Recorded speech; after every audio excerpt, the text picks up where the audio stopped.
Bonjour à tous et bienvenue sur le podcast Cardano français. J'espère que vous allez bien et que votre semaine se termine en beauté. Alors, je recorde ce podcast mercredi. Le vidéo va probablement sortir vendredi dans la journée pour la plupart d'entre vous. Et je suis extrêmement content de vous retrouver sur la chaîne YouTube. J'espère que justement tout se passe bien de votre côté et que les 2 dernières semaines n'ont pas été trop difficiles. Je vous dirais que de mon côté, ça a été 2 semaines extraordinaires. Pas nécessairement du côté du travail. Le côté travail, c'est pas mal, beaucoup de travail. C'est pour ça que j'ai pas pu sortir des vidéos dans les 2 dernières semaines. Mais surtout, justement, par rapport au Fear and Greed Index. Et je vais vous en parler un petit peu plus, un petit peu plus tard dans la vidéo. Mais je sais que les 2 dernières semaines ont été quand même assez difficiles, avec des prix qui sont descendus en dessous des 90 000, des 80 000. Non, c'était entre 80 et 85 000 dollars US pour Bitcoin. Même chose au niveau de Cardano. Cardano, on a retrouvé un Cardano aux alentours de 50 centimes US, un petit peu plus haut même. Donc, actuellement, on est dans le vert, mais ça a été très, très, très difficile. Et on a vu un Fear and Greed Index descendre aux alentours de 10. Alors, c'était très, très, très difficile pour la plupart d'entre vous et la plupart des gens, parce que justement, la plupart des gens ont investi toutes leurs finances au niveau des cryptos pendant le bear market. Et après ça, quand ça commençait à remonter, ils ont continué à investir. Donc là, maintenant, il n'y avait plus nécessairement beaucoup de munitions pour pouvoir racheter différentes crypto-monnaies. Et de mon côté, ben, imaginez-vous que j'ai retrouvé justement quelques économies à quelque part, donc j'ai pu réinjecter de l'argent un petit peu la semaine dernière et j'ai pu remplir mon bac justement au niveau de Iagon. Donc j'étais extrêmement content, extrêmement satisfait de ce coup d'argent que j'ai pu faire et c'est pour ça que j'étais très très content de voir le Fear and Good Index descendre aux alentours de 10. Ça m'a permis justement de remettre mes différents portfolios à kiff kiff avec mes différents altcoins, si je puis dire comme ça, là. Et donc j'étais très très content. Mais je ne veux pas parler juste de ça. Dans cet épisode-là, je vais vous parler justement de deux cryptos, les deux cryptos dans lesquels j'ai pu justement réinvestir dans les dernières semaines et également vous donner un état de la situation au niveau de Cardano parce qu'encore une fois, beaucoup de choses sont en train de changer dans l'univers et dans l'écosystème de Cardano. Alors, vous le voyez justement, Cardano est en feu dans les derniers 7 jours, dans les derniers 24 heures aussi dans le top 10. Ça a été un des meilleurs, des cryptos qui a le plus performé. Pourquoi? Parce qu'encore une fois, beaucoup de personnes commencent à comprendre que Cardano, justement, c'est du solide. Et le premier à avoir fait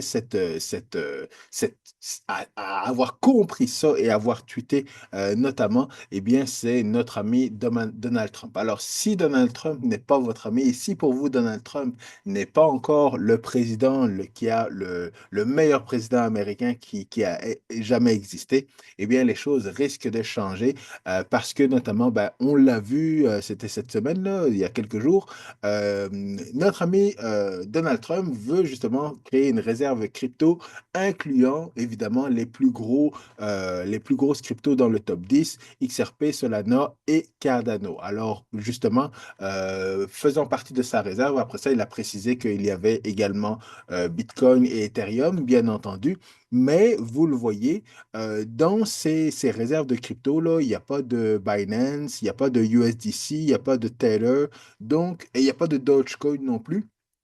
Donc, on voit que justement, il a choisi quand même les cryptos qui sont dans le top 10 depuis longtemps, notamment XRP et Cardano. Solana, selon moi, ben, oui, il a une belle performance, mais il a été créé depuis beaucoup moins longtemps que XRP et Cardano. Mais encore une fois, probablement qu'avec le boost de big investors et de compagnies qui sont derrière Solana, c'est probablement pour ça que il veut considérer Solana justement dans le top, dans les réserves de crypto américaines. Mais encore une fois, Solana, selon moi, a encore pas des preuves, mais il a encore des choses à montrer justement pour se démarquer par rapport à ces autres cryptos qui ont survécu un bear market de plus que Solana. Et notamment XRP a survécu justement les attaques de la SEC américaine. Donc, à voir comment ça va se dérouler, mais évidemment, cela a donné justement un gros boost, surtout à Cardano, parce que encore une fois, beaucoup de gens pensaient que, continuent de penser que Cardano ne vaut rien, ça vaut pas la peine, puis que c'est un coin qui va mourir et tout ça. Et je vous le montre depuis plusieurs vidéos maintenant que les gens commencent à changer leur fusil d'épaule par rapport à Cardano. Et c'est ce que je vais vous montrer, pas dans cette vidéo, mais dans une prochaine vidéo. Alors, évidemment, une autre chose que les gens attendent avec beaucoup d'impatience et qui devrait arriver justement ce vendredi, donc c'est pour ça que la vidéo va sortir jeudi. Vendredi, on va avoir justement une première rencontre crypto à la Maison Blanche avec justement les personnes, les personnalités justement les plus importantes dans le monde des cryptos. Et pour une fois, justement, on peut penser que Charles Hoskinson sera de la conversation. Alors, vous le savez, je pense que chaque année, justement, il y a les 100 personnes ou les 50 personnes les plus influentes dans le monde des cryptos. Et Charles Hoskinson, il me semble qu'il n'a jamais fait le top 50, là, donc il n'a jamais été dans ce top-là, mais là, les choses commencent à changer. Donc, si on voit justement Charles Hoskinson qui est invité justement à ce Crypto Summit à Washington, eh bien, l'écosystème, l'industrie des cryptos va devoir se remettre en question à savoir pourquoi Charles Hoskinson est invité justement à ce Crypto Summit et n'a jamais fait justement la une ou le top 50 ou le top 100 des personnes les plus influentes en crypto. Eh bien, il va y avoir une question à se poser, mais les gens attendent avec beaucoup d'impatience justement les retombées de cette rencontre qui va avoir lieu cette semaine, justement, avec le Crypto Tsar, qu'ils appellent ça justement aux États-Unis, là, la personne qui est en train de mener l'avancement puis améliorer l'avancement des cryptos et de l'intelligence artificielle. Et là, évidemment, on ne sait pas qui va être invité, mais évidemment, les fondateurs des différentes cryptos. Et on sait que justement, Charles Hoskinson a une bonne, oui, une bonne écoute justement du gouvernement américain. Donc, on va voir encore une fois qu'est-ce que ça va donner cette rencontre, mais beaucoup de gens pensent que justement euh, IOHK, Cardano va être représenté lors de cette rencontre. Donc, encore une fois, je vous tiendrai au courant de ce qui va se passer là-dedans. Notamment, autre chose, aux alentours de X, on voit encore une fois qu'il y a beaucoup de publicité qui se fait aux alentours de Cardano. Kraken, qui pour la première fois que je les vois, en tout cas, continue de faire justement beaucoup de publicité sur leur exchange par rapport à Cardano, parce que justement, Cardano a le vent aux poupes dernièrement. On a également Gemini, Charles Hoskinson qui fait un clin d'œil à Gemini et on a Tyler Winklevoss qui cette fois-ci, justement, va, va donner justement une preuve que, justement, oui, OK, ce serait intéressant là maintenant d'ajouter Cardano à l'exchange Gemini pour avoir un petit peu plus de liquidité. Et encore une fois, beaucoup de gens commencent à parler justement du changement qui se fait aux alentours de Cardano, et notamment même notre ami, voyons, Michael Saylor, qui a toujours parlé en mal de XRP, mais qui maintenant justement change son fusil d'épaule et commence à être beaucoup plus calme par rapport à XRP et ainsi de suite, surtout par le fait que justement toutes ces cryptos vont probablement, oui, on peut dire ça comme ça, être dans la réserve stratégique des États-Unis, sachant que les États-Unis n'ont pas juste que de l'or dans leurs réserves, ils ont de l'or, de l'argent et beaucoup d'autres commodités. Donc, il se pourrait encore une fois que justement, ils ne prennent pas juste du Bitcoin ou que la majorité soit en Bitcoin, mais que les autres cryptos soient également fassent partie de leurs réserves stratégiques. On verra qu'est-ce que ça va donner avec le temps. Mais on a bien hâte justement de voir qu'est-ce que ça va, quels vont être les cryptos qui vont être sélectionnés. Je sais que certaines personnes, et je suis peut-être de cet avis-là dans le fond, c'est très bon justement de donner un push par rapport aux différentes cryptos. Maintenant, est-ce que ces cryptos-là devraient vraiment faire partie de la réserve américaine? De ce côté-là, je ne suis pas si certain que ça, parce que Charles Hoskinson l'a expliqué, et ça c'est une autre vidéo que je vais devoir vous faire lorsqu'il parlait à je ne sais plus quelle personne, là, mais il disait que le marché des cryptos n'est pas un gros marché. Donc, c'est un marché qui n'est pas très, très liquide. Donc, c'est sûr que ça peut créer beaucoup de volatilité, surtout pour les cryptos qui sont en dehors de Bitcoin et peut-être Ethereum, là. Mais dans le fond, Bitcoin, lui, est un marché assez gros, donc il peut absorber la volatilité. Le Cardano, c'est pas le cas. Solana, ben, a un market cap plus élevé que Cardano, mais encore une fois, toutes ces cryptos-là n'ont pas autant de liquidité pour pouvoir absorber justement des gros chocs si jamais différents pays veulent commencer à acheter beaucoup de ces cryptos-là. Ça risque, ben, ça va être très profitable pour nous, mais pas tant pour les autres investisseurs. Alors, je vous le dis, j'ai vu une prédiction de prix pour Cardano à 40 dollars à 40 dollars le Cardano pour ce cycle. On va voir, on va voir. On va continuer d'y penser, là. On ne dit pas non, on veut rêver, là, mais un 40 dollars Cardano, ce serait vraiment, vraiment, vraiment fou. Cela étant dit, qu'est-ce que j'avais d'autre que je voulais discuter avec vous? Oui, c'est ça. Alors, non, avant même de passer justement à les deux cryptos dont je veux vous parler pour cette vidéo, alors, il faut savoir que Charles Hoskinson et justement Cardano sont en train justement de changer les manières de penser dans la cryptolène, dans l'écosystème de la crypto et ainsi de suite. Et cette vidéo est un vrai bijou. Alors, j'ai dû l'écouter au moins deux fois cette vidéo. Et dans cette vidéo, justement, Charles Hoskinson parle avec DaVinci, qui est un Bitcoin maximaliste et pourtant, justement, mais très sympathique, très sympathique. C'est un de mes préférés. Mais là, on voit justement que Da Vinci commence à comprendre justement toutes les décisions par rapport à Cardano. Et il commence à aimer le fait que Cardano veut faire de Bitcoin un projet DeFi, veut amener le DeFi au niveau de Bitcoin. Et c'est très intéressant pendant la vidéo. C'est ce que je vais justement faire une chaîne, pas une chaîne, mais différentes vidéos par rapport lorsque je vais disséquer justement la vidéo. Je vais faire ça en plusieurs vidéos parce qu'ils abordent différents sujets très, très importants.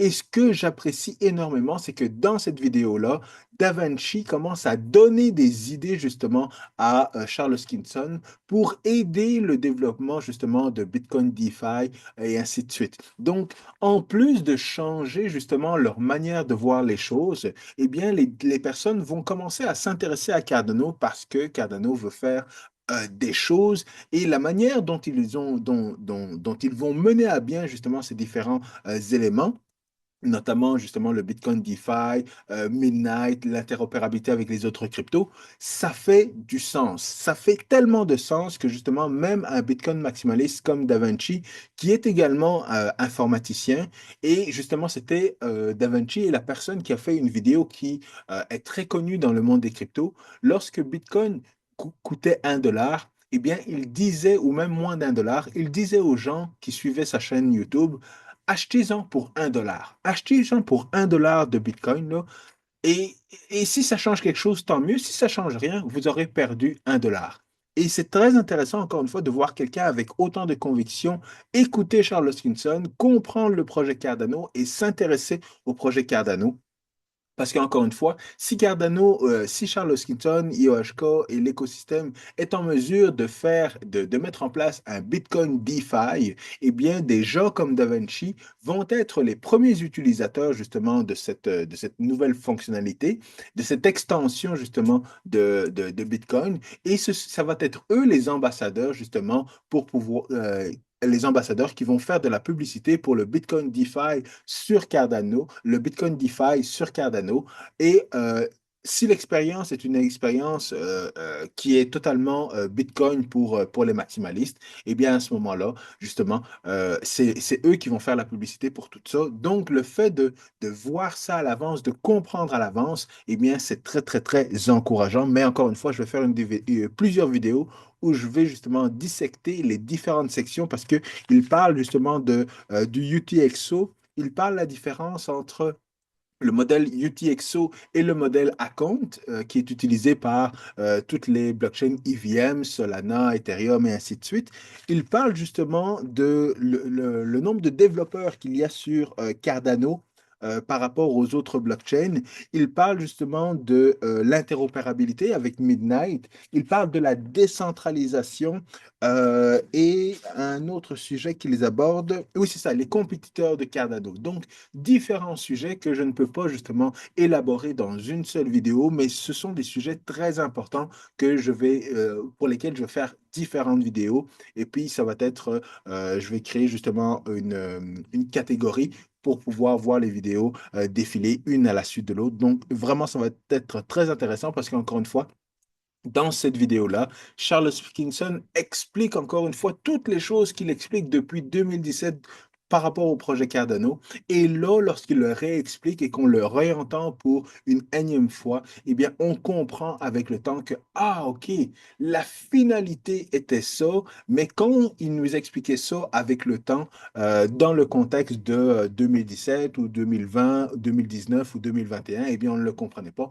Mais maintenant, enfin, on le comprend et ça, le déclic se fait et on voit justement que DaVinci a ce déclic-là et également tout au long de la vidéo. Donc, ça, c'est vraiment intéressant et je veux justement vous partager ça dans les prochaines vidéos. Donc, assez parlé, les deux cryptos justement que j'ai pu, ce sont des cryptos dont je vous parle depuis longtemps.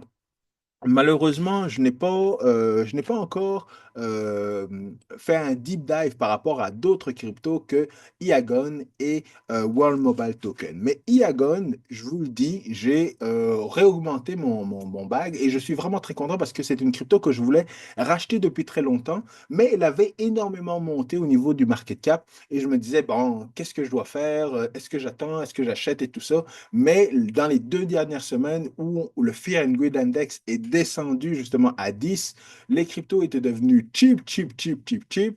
Alors, j'ai décidé de reloader mon bag de Iagon et également mon bag de World Mobile Token. Malheureusement, j'avais plus d'argent pour acheter du Cardano, mais avec le Cardano et avec le staking, ben, on se fait toujours plus de Cardano, donc c'était pas si grave que ça. Mais pourquoi est-ce que j'ai reloadé mon bag de Iagon et de World Mobile Token? C'est pas juste pour faire de l'argent, c'est également parce que différentes situations sont arrivées dans les dernières semaines et là, je vais vous en parler. Parce que dans le fond, Iagon, ce qui a été partagé dans ce tweet-là, c'est que Iagon, justement, a été victime d'une attaque DDoS. C'était en février, donc début février, il y a à peu près un peu plus d'un mois maintenant. Et donc, malgré qu'il y a eu cette attaque-là, eh bien, on voit que Iagon a continué de fonctionner. Et ça, c'est représentatif des différents projets dans l'écosystème de Cardano. Et Charles Hoskinson en parle justement dans la vidéo avec DaVinci, le fait que, dans le fond, Cardano est l'une des rares blockchains qui est POS. C'est la plus grosse blockchain POS dans le monde. C'est la rare blockchain qui n'a pas été justement attaquée. Il n'y a pas eu de hacks comme on voit dans différents exchanges, différentes blockchains et ainsi de suite. Et c'est une des seules blockchains, encore une fois, qui continue de fonctionner 24 heures sur 24 pendant plus de 7 ans maintenant. Donc, Iagon est un projet qui est représentatif, encore une fois, de la blockchain Cardano. Et là, on voit justement qu'ils ont survécu à cette attaque.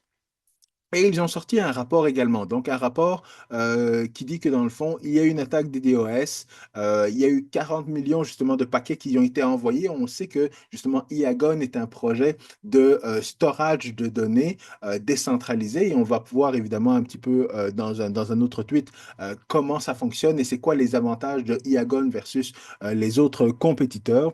Mais encore une fois, la blockchain a réussi à subvenir à justement à cette attaque, à rester stable, à continuer de processer les transactions et rendre justement les différents, le partage des données, le storage de données, donc il n'y a eu aucun problème avec ça. Et encore une fois, leur réponse, malgré l'attaque, justement, l'équipe a été en mesure de continuer justement de faire rouler le système avec efficacité et ils sont en train en tout cas, ils étaient en train, à l'époque, justement, d'analyser le trafic, voir qu'est-ce qui s'est passé, voir s'ils pouvaient améliorer, encore une fois, l'infrastructure et ainsi de suite.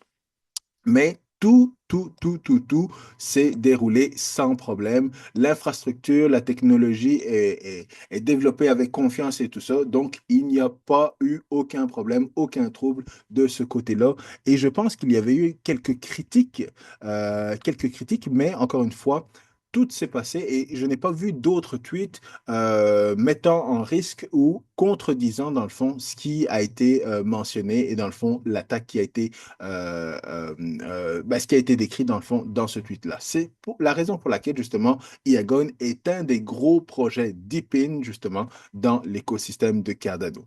Mais pas seulement ça. Lorsqu'on va justement sur le Twitter officiel de Iagon, on peut voir que justement que c'est ce que je veux vous montrer les différents partenariats qu'ils sont en train de mettre en place et un partenariat justement que vous allez voir qui est très, très impressionnant. Une autre chose, c'est qu'ils ont un modèle basé sur des revenus. Donc, ce modèle de revenus est un modèle justement qui est pérenne dans le fond, qui va se perpétuer justement sur le long terme. Et même s'il y a des bear markets, même s'il y a des hauts et des bas dans les différents cycles, parce qu'il y a un revenu, c'est un modèle d'affaires avec un revenu récurrent pour les participants, eh bien ça va faire en sorte que ça va être sustainable, comme on le dit en anglais.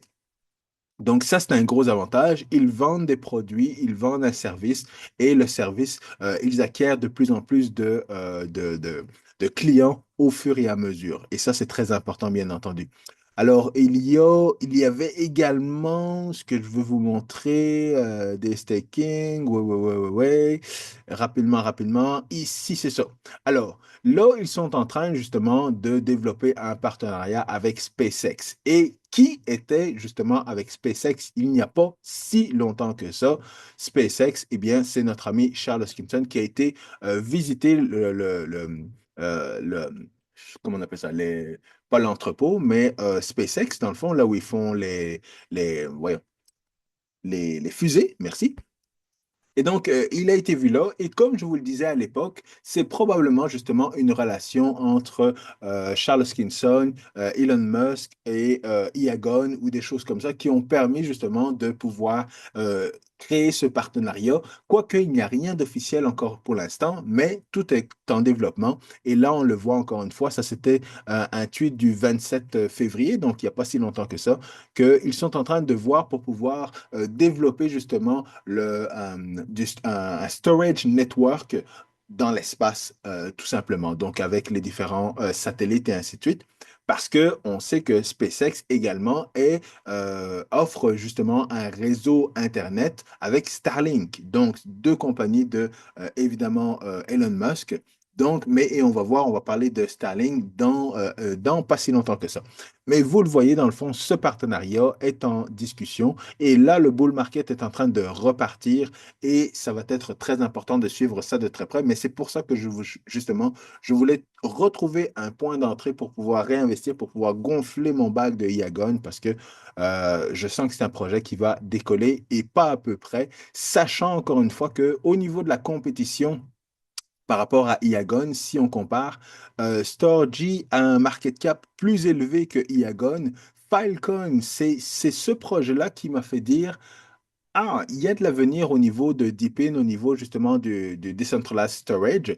Mais Filecoin, comme on voit là, par rapport à Iagon, bon, en tout cas, encore, il faut faire confiance à Iagon pour savoir si c'est vrai, pas vrai, et ainsi de suite. Je n'ai pas fait plus de recherches que ça. Je vous fais confiance pour faire vos recherches de votre côté. Mais si on se fie justement à ce graphique-là, on voit que justement Falcon n'a pas tant de choses à envier, que Iagon n'a pas tant de choses à envier par rapport à Filecoin, Storj, que je connais bien, Holo, que je connais bien, BitTorrent, que je connais bien également, mais surtout à des solutions centralisées comme AWS, donc le storage d'Amazon. Et on voit que justement, au niveau du market cap, il n'y a pas une de ces autres blockchains dont le market cap justement est plus élevé, est moins élevé que Iagon. Donc, ça, encore une fois, qu'est-ce que ça veut dire? C'est qu'une fois que l'écosystème de Cardano a de la visibilité, notamment parce que les gens commencent à changer d'opinion par rapport à Cardano, eh bien, tous les différents projets dans l'écosystème de Cardano vont également monter en visibilité. Et donc, Iagon est un projet, encore une fois, qui a une clientèle, qui a un modèle d'affaires, qui a des revenus en dehors des revenus de crypto. Donc, la crypto est un plus par rapport à leur modèle d'affaires et ça, je trouve ça excellent. C'est un projet dans lequel je suis content d'avoir investi, d'avoir pu investir un petit peu plus. Deuxième projet, encore une fois, que vous connaissez et dont j'ai déjà parlé, mais dont j'aimerais faire un update, c'est World Mobile Token. Alors, World Mobile Token, un autre projet Deepin que je suis vraiment, vraiment, vraiment content justement du travail qu'ils font. Et vous le voyez déjà dans le fond, là, je parlais de SpaceX avec Iagon, Starlink avec World Mobile Token, excusez-moi. Et donc, Starlink, encore une fois, on sait que Starlink, c'est une compagnie de Charles Hoskinson. Et Charles Hoskinson, avec qui il est en discussion dernièrement, avec les rumeurs, rumeurs de discussion entre Charles Hoskinson et Elon Musk. Et on sait également que Charles Hoskinson est pas en lien, mais il me semble qu'il fait partie justement de l'équipe, pas de développement, mais il est un partenaire à World Mobile Token. Donc, c'est sûr et certain que s'il est en mesure de mettre des connexions ou d'aider au niveau du développement d'affaires, au niveau de World Mobile Token, c'est sûr qu'il va aider. Et donc, ce n'est pas pour rien, encore une fois, que World Mobile Token parle justement d'avoir un lien avec Starlink pour offrir justement un réseau qui serait un réseau notamment via Starlink, parce que Starlink peut être un partenaire, tout comme AT&T justement est un partenaire de World Mobile Token. Donc, si vous ne connaissez pas AT&T, c'est une compagnie qui est l'équivalent de Orange ou de Rogers au Canada ou Orange en France. Donc, pas nécessaire, justement, s'ils ne sont pas en compétition, World Mobile n'est pas un compétiteur à ces grosses compagnies de télécommunications. Ce sont des partenaires. Pourquoi? Parce que l'objectif de World Mobile est un objectif très, très intelligent. Eux veulent justement être des partenaires. Donc, partout, dans n'importe quel pays où le réseau cellulaire ou le réseau Internet n'est pas aussi bon que justement quand on est au centre-ville, eh bien, eux veulent être là pour pouvoir rehausser, dans le fond, le signal pour que les gens ont une meilleure connectivité et que pour que plus de gens aient une bonne connectivité dans ces endroits où le réseau n'est pas si élevé que ça. Et encore une fois, ça, c'est un modèle qui a des revenus parce qu'encore une fois, les grosses compagnies ne vont pas nécessairement vouloir, il n'y a pas d'incitatif pour eux d'aller justement dans ces régions qui sont très peu peuplées ou alors une population qui n'est pas assez riche et tout ça. Ça ne vaut pas la peine de mettre de l'infrastructure dans ces différents endroits-là.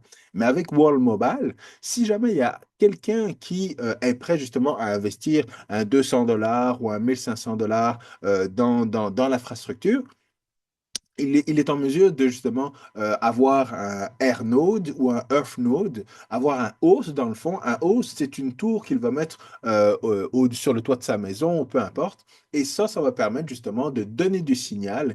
Et les clients justement de World Mobile Token, de World Mobile, ne sont pas des clients qui sont juste en lien avec cette compagnie, avec ce réseau-là. C'est un client, par exemple, de Orange qui va dire ben, je veux avoir une option. Ça n'existe pas encore, je vous le dis là, mais c'est ce qui se fait notamment aux États-Unis. Je suis client AT&T et je paye un petit surplus pour pouvoir me déplacer et avoir un meilleur signal partout aux États-Unis. Donc, quand je suis dans une région où il y a un signal qui est plus bas, s'il y a un World Mobile, une tour World Mobile et que le client justement est un client du réseau World Mobile via AT&T, via je ne sais pas c'est quoi les autres compagnies de télécom aux États-Unis, là, peu importe. Si j'ai ce petit plus, à ce moment-là, ben, je vais avoir l'accès justement au réseau. Et ça, dans le fond, dans ces revenus-là, les revenus vont aller, une partie des revenus vont aller à la personne qui a l'infrastructure, une partie des revenus vont aller à d'autres personnes dans l'écosystème et ainsi de suite. Donc, c'est quelque chose qui est très bien parce que, c'est encore une fois, c'est un incitatif à monsieur et madame tout le monde d'installer, d'acheter de l'infrastructure, de mettre l'infrastructure, de donner ce réseau-là à différentes différentes personnes qui vont payer pour ce réseau et toi, tu vas recevoir, la personne qui a l'infrastructure va recevoir des stablecoins, donc pas un token qui est volatile et ainsi de suite, un stablecoin. Et si on a un Earth node est un vrai node dans le réseau de World Mobile. Si on a un Earth node, à ce moment-là, ben, on peut staker, on peut offrir du staking, on peut valider des transactions et ainsi de suite. Et là, on va vraiment avoir des tokens comme reward. Mais si on a juste la tour, eh bien, à ce moment-là, on a juste des stablecoins, on est payé en stablecoin. Et ça, c'est un income est stable et facile à prendre. Tout le monde comprend ça. Donc, c'est facile et justement, ça introduit les différentes personnes aux crypto-monnaies. Sans risque ou quoi que ce soit. Donc, c'est un modèle qui est un très, très bon modèle, qui fonctionne très, très bien.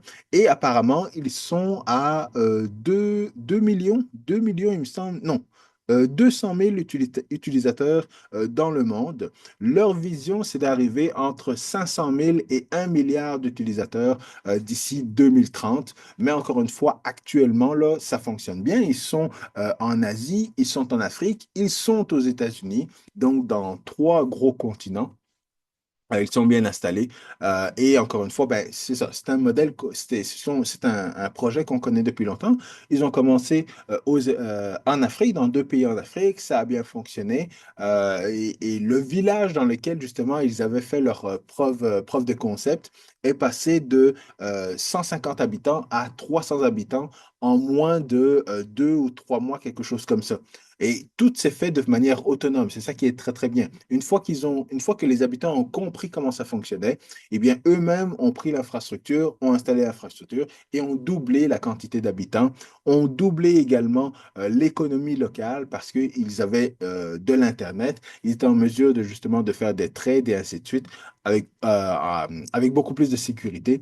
Et en plus, ils avaient justement, je ne sais pas si vous vous rappelez là, mais dans les premières vidéos, il y avait un spot donc, la nuit, j'avais de la lumière pour continuer de faire du commerce et ainsi de suite. Donc, c'est un modèle qui a très, très bien fonctionné, qui a été exporté en Asie et maintenant qui est exporté en Amérique du Nord. Donc, encore une fois, World Mobile, un projet très, très excitant avec beaucoup de potentiel. Et il y avait eu justement la vidéo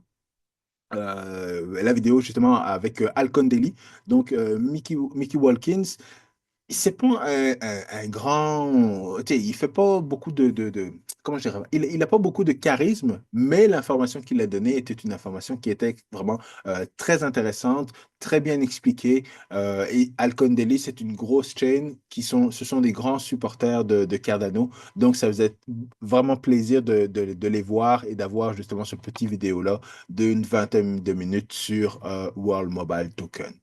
Alors voilà ce dont je voulais vous parler. Il y avait différents autres sujets, mais ce sera probablement pour une autre vidéo. Merci d'avoir été avec moi. Je vais m'assurer d'avoir les différentes vidéos sorties dans le courant du mois de mars. Je vous souhaite une bonne fin de semaine. À très bientôt. Peace.